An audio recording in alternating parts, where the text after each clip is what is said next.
Hello everyone, I'm Giacomo and I am back to do a lovely recipe again with you today. Last time we did a recipe together. We had a lovely successful day, let's say, or session.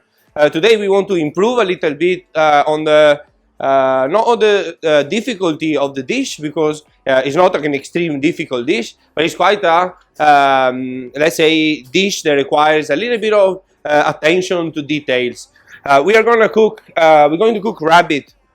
Rabbit is a particular meat which is sometimes easy to overcook, easy to over dry during the cooking process. We will see a few tricks and we will see a method, a way to cook rabbit today, which will keep the rabbit quite soft and tasty. And most of all, we will combine the rabbit with some lovely seasonal vegetable, and we will create in one same recipe a lot of lovely different textures and different flavor. What we are going to do is basically a roulade of rabbit. We're going to use whole rabbit. This is about 800 gram debone, skin off rabbit. We are going to season it, put a lot of dry herbs, fresh herbs, a lot of seasoning in it, olive oil, and we are going to turn it into a roll. These come from the very much a downgrade of what in Italy we call the porchetta, which is obviously made with pork belly normally, or whole pork as well. In this case, we do a representation of the porchetta in breaking down the recipe and using for the meat itself, rabbit. So let's see the ingredients first of all. As we said, the whole rabbit.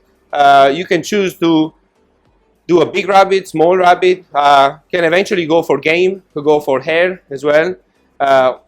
So wild rabbit. But in this case, we go for freshly farmed rabbit, deboned by our butcher. You can debone it yourself. It is not the easiest job to do. You know that better than me. So therefore, for this recipe, what we did is ask our butcher and our supplier to debone it for us. So this is how the rabbit looks like when it's deboned. Obviously, it's a better, let's say, representation of eating rabbit and any sort of meat really. When you want to taste at its best any sort of meat, go from chicken, poultry, pork, and rabbit. What best than tasting the whole animal itself, all muscles, all connective tissues, eventually skin as well sometime. We decide to remove the skin from this rabbit because we want to put a twist into the recipe and substitute the skin with bacon. So the rabbit is our first of the ingredients. To season the rabbit, we will use some dry herbs. We have here some marjoram and some thyme. For what concerns the fresh herbs, we have a lovely round ear selection of herbs, which is rosemary and sage. Sage is beautiful because in the whole dish, you will see, we have decided to use pumpkin as well to smoothen up the dish with some pumpkin sauce, pumpkin cream. And obviously, when you smell it sage and when you smell it rosemary, it is a combination. And it's an invincible combination that goes with the pumpkin itself, not only with the rabbit. So we decided not to use so much of these as it is, because it is quite a tough texture sometimes when you go into rosemary, when you go into sage. So what we did is break down rosemary and sage into this lovely smooth olive oil and sage and garlic, rosemary, mustard oil. We will use this for season the rabbit on the inside. The outside we leave it as it is because we covered it up with the bacon. So the bacon will actually be the skin of the rabbit dish itself. As a side, nothing better than fresh asparagus. We are looking into spring. We just went into spring a few days ago, 21st of March. Welcome to spring for Italy, and for us that means, and for most of the European country, that means asparagus.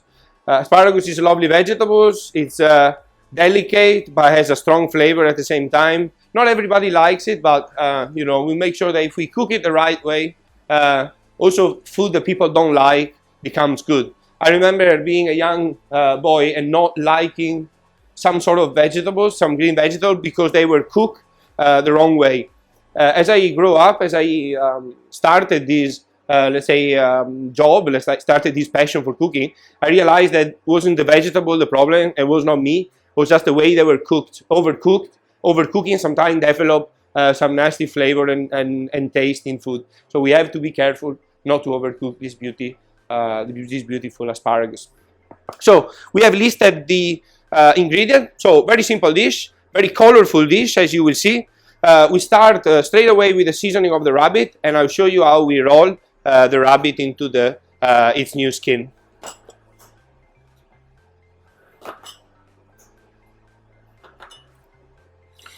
A dozen of slices of bacon are enough. It depends from how long you want to go with your rabbit. Obviously, it depends from the animal itself. However, I'll say 12 to 14 slices of bacon are more than enough for now to start with. So this is how I got them cut for me and place them into a piece of baking paper. This will help me rolling the roulade up, or the sort of terrine looking dish. Let's say 12 to 14 slices of bacon, not too thick, not too thin. This is how it looks like just before we are ready to go. Let's not worry about seasoning the rabbit too much before we actually place it on the bacon. Let's not go crazy on salt so much, because bacon is equal to quite a high content of salt. What we'll do is place our rabbit this way.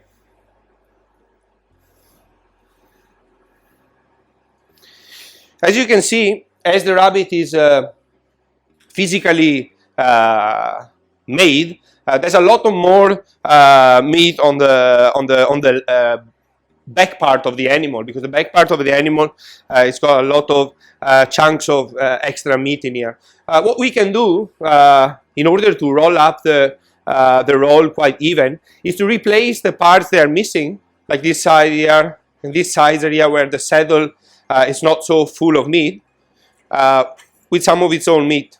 So basically we can clean up some of this meat, and eventually, if we want to, we can open it up into a flat sort of escalope and just place it where the meat is missing. Eventually open up the muscles to make sure that the rabbit goes into flat and beautifully even from the left to the right. We can open up this part of rabbit like this in order to flatten up and have an extra little piece, and place it on this side. Once we are flat up and quite even, we are ready to roll the rabbit up. Before we do that, it's necessary to season. First of all, we rock up some salt flakes, black pepper, enough. Remember the oil we were talking about before? This is simply 4 tablespoons of extra virgin olive oil, half a clove of garlic, 3 sage leaves, and a little sprig of rosemary. Half a teaspoon of Dijon mustard. You can use English mustard, you can use grainy mustard, it's up to you. This is the step when you can actually customize the recipe to your liking. This is more, let's say, good for everyone, but you could eventually turn this dish into something more Middle Eastern, something into Asian, something into South America. It depends from the grade of spices that you use. We go and drizzle this over.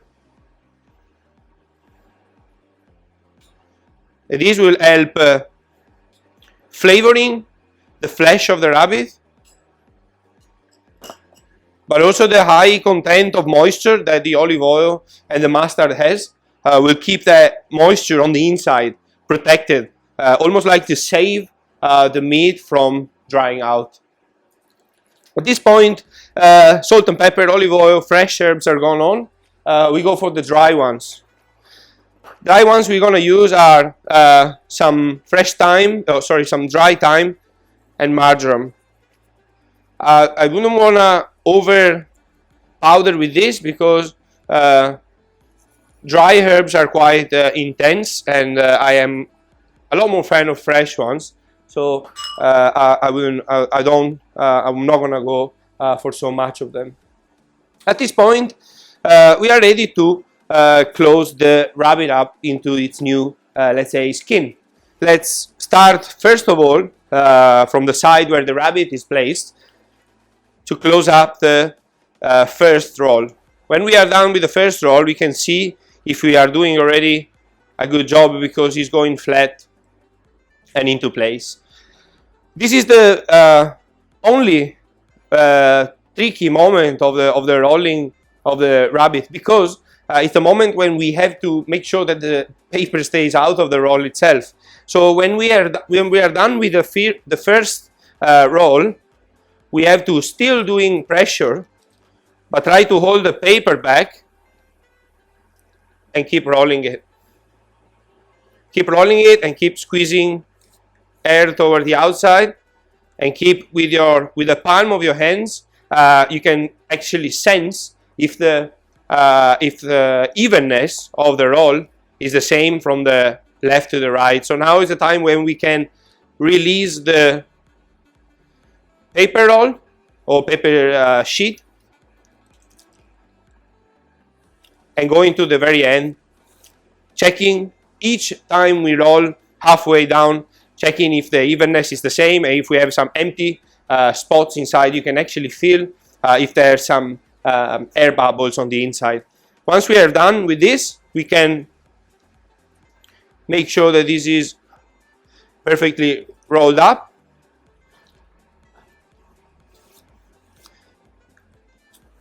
And set aside for a minute.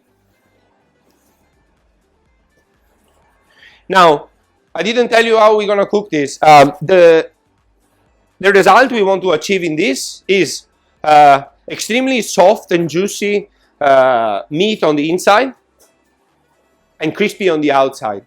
But when we have to cook such a difficult dish, for example, and we have to achieve two different textures, we need to approach the cooking in a very smart way. So first of all, we are going to do a sous-vide low temperature cooking. We are talking between 80 and 90 degrees, full steam in a bag. And then we are going to, after cooling, we are going to slice it into chunks or into portions, and we are going to serve it round and crispy. So first of all, we need to sous vide and cook. So for sous vide and cooking, we need to strengthen up this roll and make sure that it keeps the shape when sous vide cooking. In order to do that, I'm going to help myself with some foil, plastic foil. We are going to put a few layers, let's say this long. 1. So let's say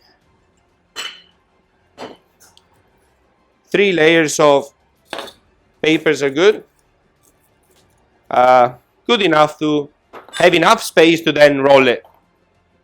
So let's do 3.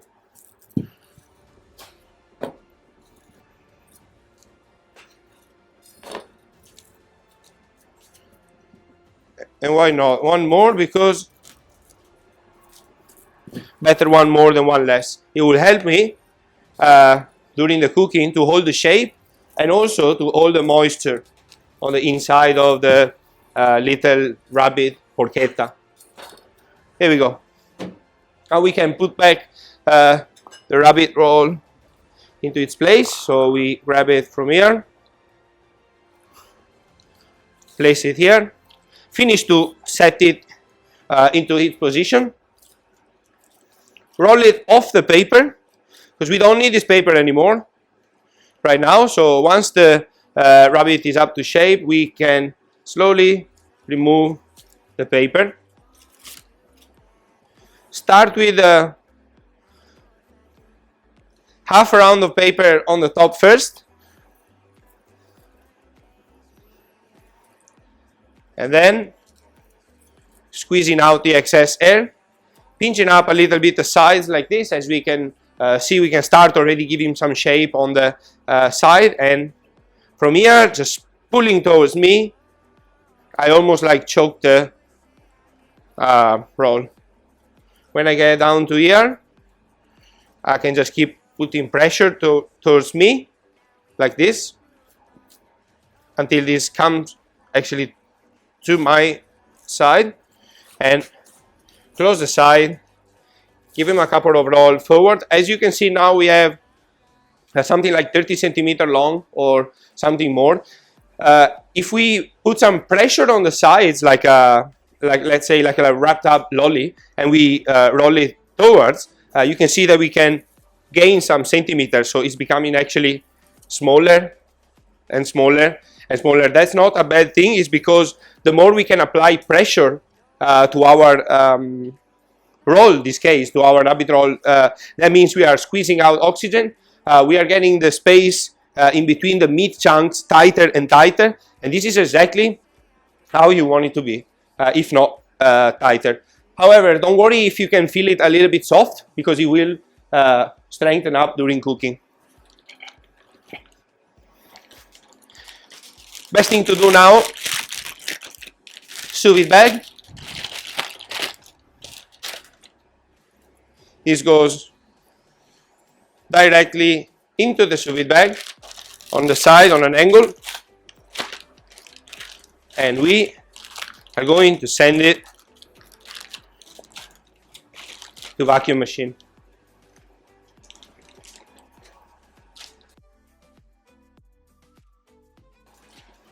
Full vacuum, 100%, oxygen out, flavor stays in. Very good. So now we are going to proceed with the preparation of the next component of the dish.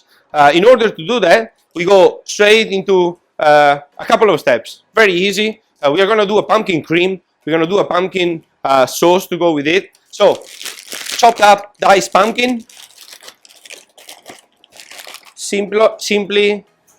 Simple as that. Chopped up, the smaller, the faster the cooking will be. However, we prefer to do this. We want to show you sous vide cooking for soups because it's the most, let's say, respectful way to cook a vegetable, to cook even pumpkin, which is quite a resistant vegetables. So the pumpkin goes in, and now from now on, it is up to you to give a flavor to it. I wouldn't go for the very same flavors as I use for the rabbit, otherwise the whole dish will taste the same. So I would say the pumpkin lets through quite a lot of flavor. So pick the herb that you like the most, salt and pepper, and that's enough for your pumpkin base for the soup. So in my case, we said salt and pepper, for sure, that's flavor and kick. And I pick the herb that I like the most. With the pumpkin, because of memories and because of local, let's say, tradition, I pick rosemary. So I take some of the rosemaries, maybe I leave it whole like this so I can remove it at the end of the cooking. Take this into the rosemary, or the rosemary into the pumpkin, right in the middle. And that's it. Simple as that. Close the bag, steam for something like 5 or 7 minutes, and then we'll blend it with some vegetable stock. So this goes to the vacuum now.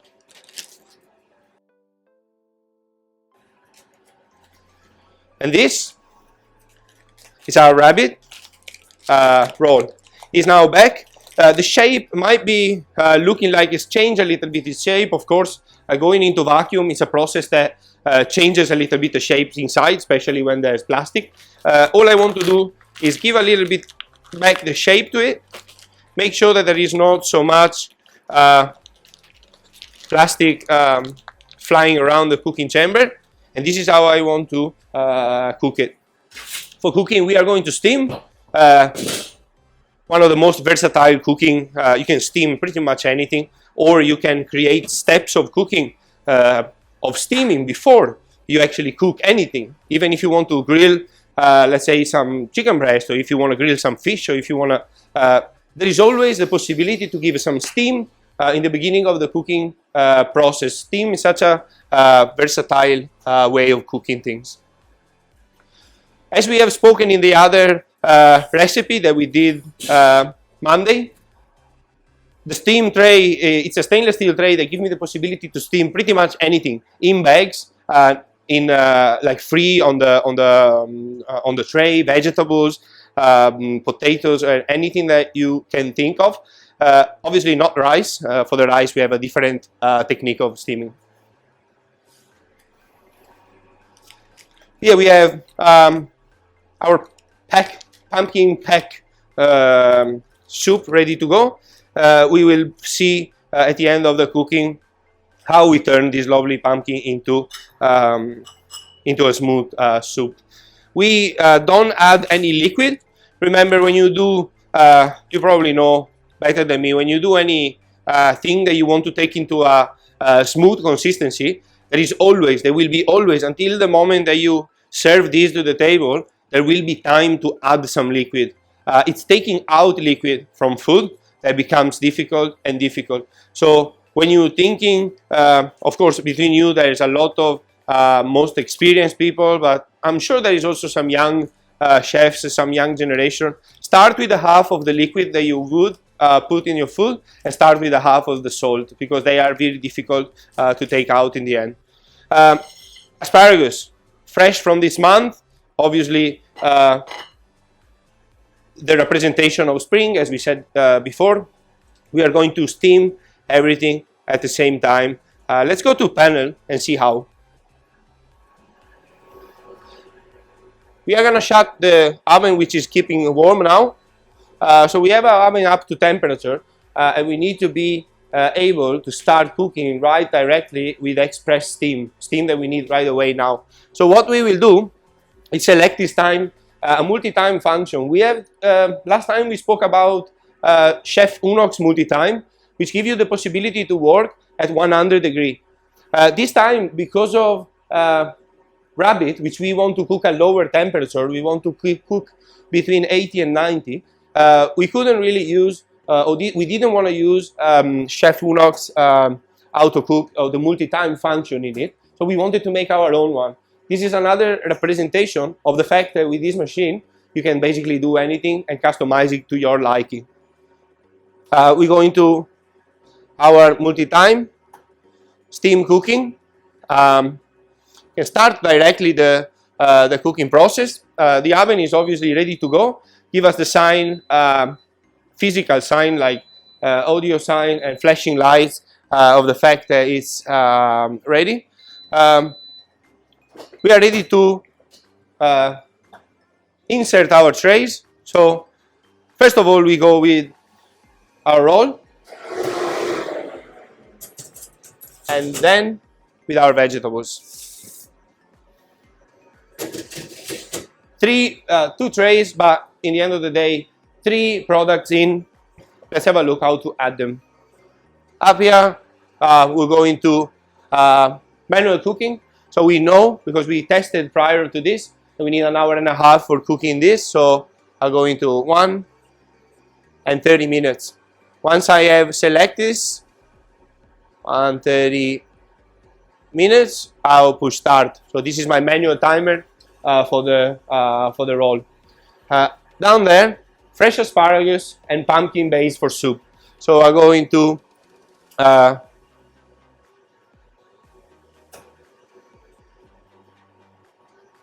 10 minutes, and that should be pretty much okay, or 8 minutes for all of my vegetables. In there, I have all my food for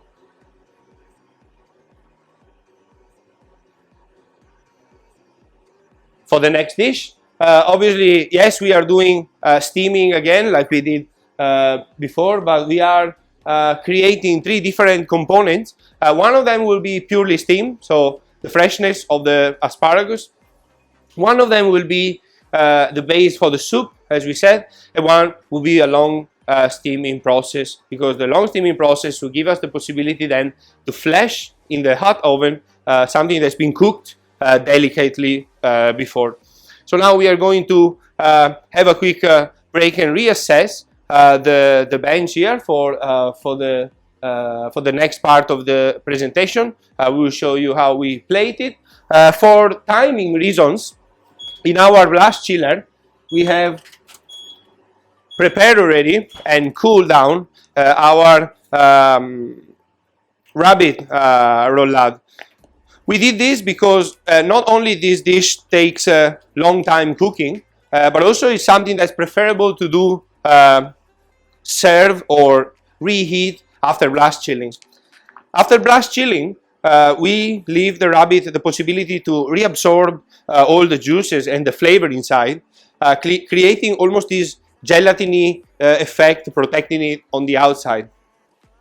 Once we open this, once we cut this, we will be able, first of all, to portion the rabbit exactly as we need it and having no wastage.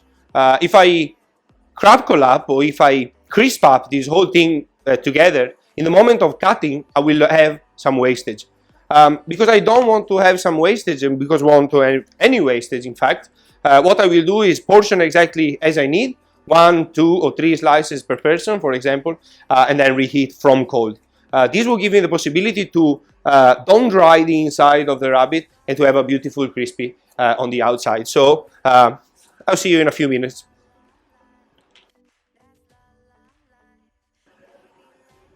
Here we are, back in the kitchen for the second part of this beautiful crispy and juicy rabbit with steamed asparagus and pumpkin cream or pumpkin smooth sauce. What we have is a few seconds before the vegetables are ready. As I said before, after the cooking of the rabbit, obviously this rabbit will cook for an hour and a half, but we have to blast chill the rabbit roll after cooking. So what we did, as I showed you before, is prepare a blast chilled one, which we have taken down to positive, so between 0 and 4 degrees. This will make it a lot easier for me to portion up using my knife, slicing down into 1 or 2 centimeter slices, and so on.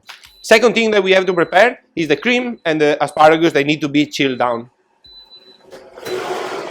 As we see, we are still in the full steaming process of our dishes. These ones here are now finished, and we have our timer going for the rabbit. Here, first thing to do, straight from the steam into the icing water for the asparagus. Asparagus need to be treated well, and that's what we do. Place them into a bowl of ice water, and we make sure they all dip into ice water for just a couple of minutes to stop the cooking, or to stop the process of cooking on the outside, so we have them nice and soft but still a little bit crunchy. Or you can simply do your preparations and do more of them, and then cool them down. After cooling them down, dry them a little bit, keep them in the fridge, and maybe saute with some butter during service. So for now, we place them in here. Before we get into the rabbit preparation, one thing to do, we are going to turn the pumpkin into a smooth, beautiful sauce. So what we will do, first of all, we prepare the rabbit, which will take 5 to 6 minutes to crisp up in the oven. As we said, we can do big preparations on our less busy days. Do big preparation of rabbit and then chill down the portions and then reheat to service. We can do this for function. It's a lovely dish because it includes all the flavor of the rabbit as well, but it's a very soft and tender way to experience rabbit. So this goes out. We get a tray so we can avoid make a mess everywhere. We have all the good old plastic difficulty in opening this, but we can do it.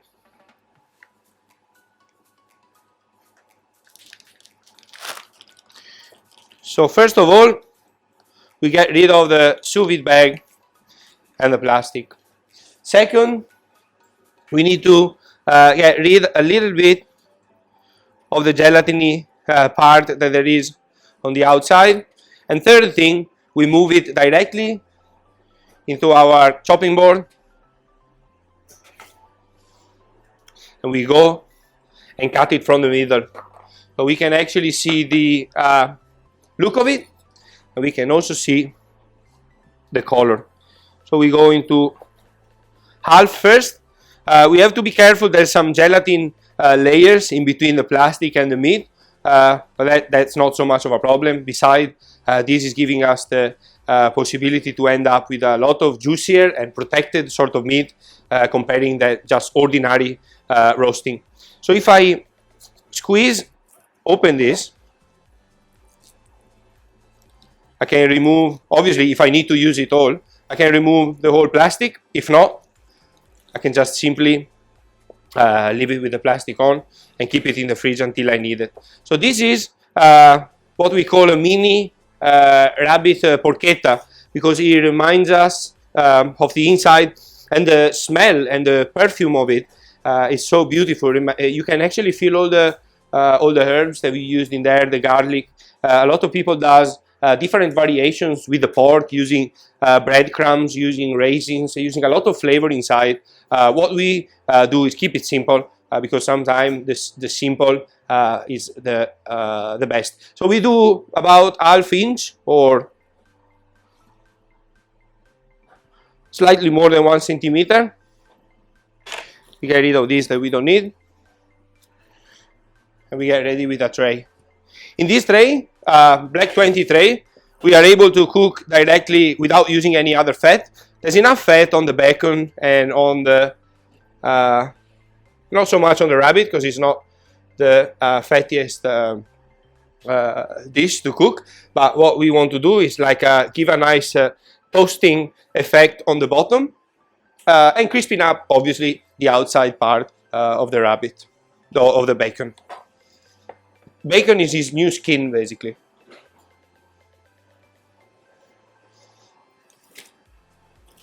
Two portions in this case. Everything else can go back into my fridge, can be reused, can keep in the fridge easily 2 or 3 days. If sous vide or even frozen, it can go up to a week or more. Now we are going to crisp up this for 5 or 6 minutes. A little drizzle of olive oil, not olive oil, up to you. More herbs. From here on, you can take it as you prefer. Our asparagus is cooling down now. We're gonna regenerate them like quickly before we serve, but we're gonna use these 6 minutes to crisp up the rabbit to create the pumpkin sauce. Oven really hot, obviously. We want to caramelize, we want to hit the rabbit really hard until it gets nice and golden. So we say 5 minutes. We go into manual, and we start a 5-minute timer. As I was saying before, nice and warm, beautiful color pumpkin. As I said before, I used the rosemary in there. This we're gonna use later. we're going to open it into a jug in order to blend it. As I said before, no need to put too much liquid in there. In fact, I didn't put any liquid because some of the liquid will be released from the food, and that's the liquid that you normally lose from food when you boil it or when you normally let's say, steam the food. In here, even if we didn't put enough juice, as you can see, there's some beautiful yellow color juices coming out, and this is actually the inside water of the pumpkin that we are going to use to blend this together. It is obviously probably not going to be enough, so we have prepared a little bit of vegetable stock. We keep it warm, like it happened in most of your kitchen and your places. There's always a pot of boiling hot stock. You always gonna need it for something. We're gonna use a blender to do this.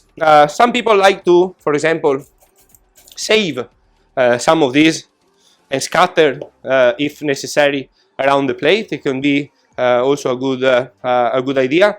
They are not so precisely cut because we cut them in order to do a cream. So most of the chefs wouldn't want them as a garnish, but we are going to use them all as pumpkin cream. So we use a blender for that, as we said, with a fast blade, possibly. Plug on. And try to see if the juice is enough to create a blend. If not, vegetable stock is always there. We want a smooth result. We don't want any pieces. We don't want any, let's say, sort of crystally biting into the sauce. Therefore, there's only one way to do this properly. Cooking the pumpkin properly through. And not being afraid to overcook the pumpkin, because if we are turning into a sauce or into a smooth cream like this, there's no overcooking.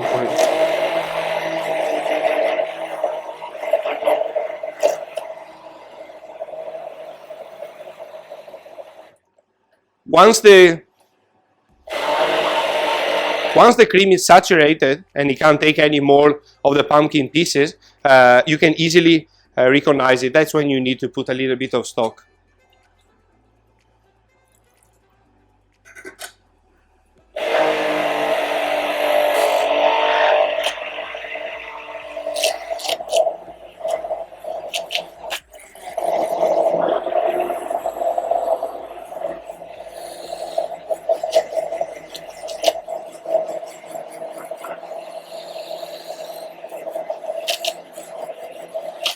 Perfect.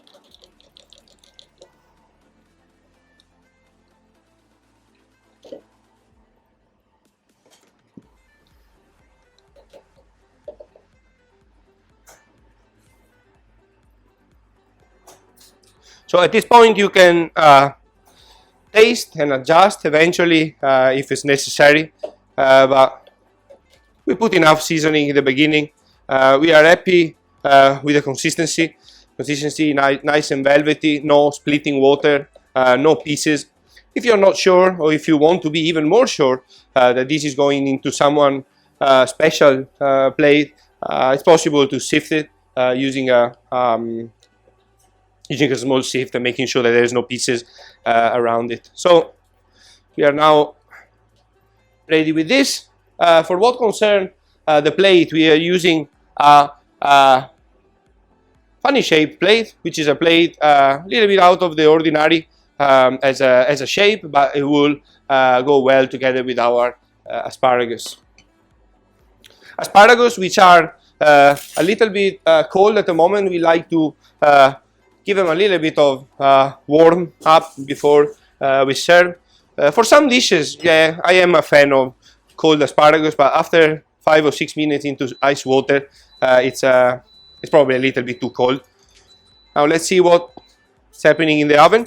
Now you can regenerate this simply with the steam if you don't want to have too much of a outside flavor or things. But can you imagine this with a knob of butter a little bit of Parmesan cheese on the top, for example, and gratin, that can be even better. This goes into steam for a couple of minutes or 30 seconds just to take off that cold that they have taken from the ice, and we go into plating. Now in here we have a little rabbit porchetta, perfectly roasted, more, less, more golden, less golden. It depends where this is going. Sometimes it's going into holding for some time because a big buffet just started. Sometimes it's just going to the table, so we can just take it out, rest it for a second, and plate.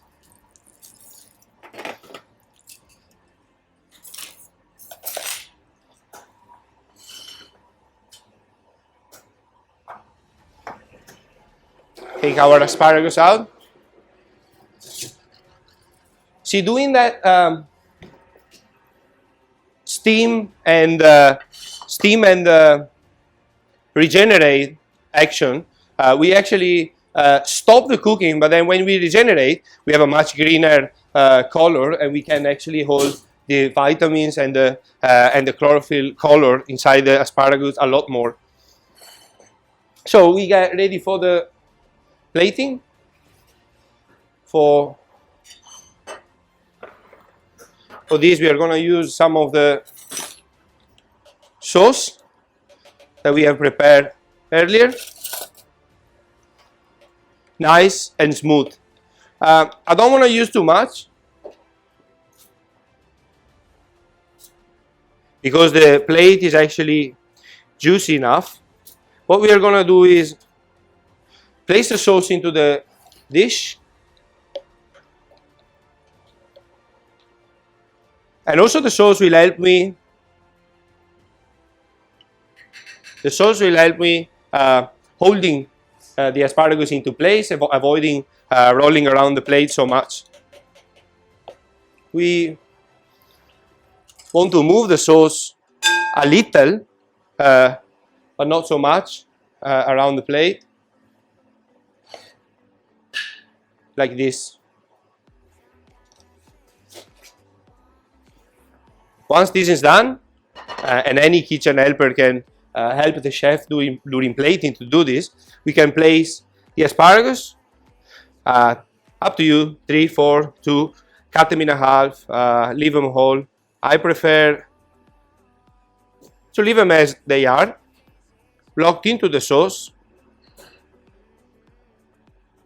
This particular plating is nice when you have particularly colored sauces, when you can actually see the sauce going all around the dish. We plate the rabbit up.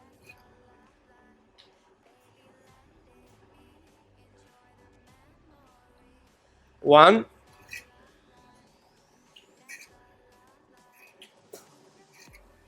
And 2 slices.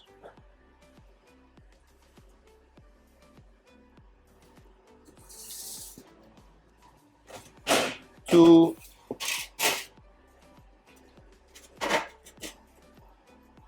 then finish up with some black pepper. Not everywhere, but just a little around.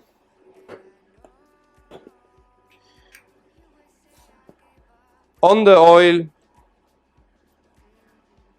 for a little bit shiny effect, and then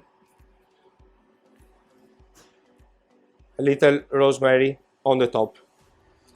This is rollé of rabbit with seasonal asparagus, pumpkin, beautiful puree on the bottom, plated the funny way.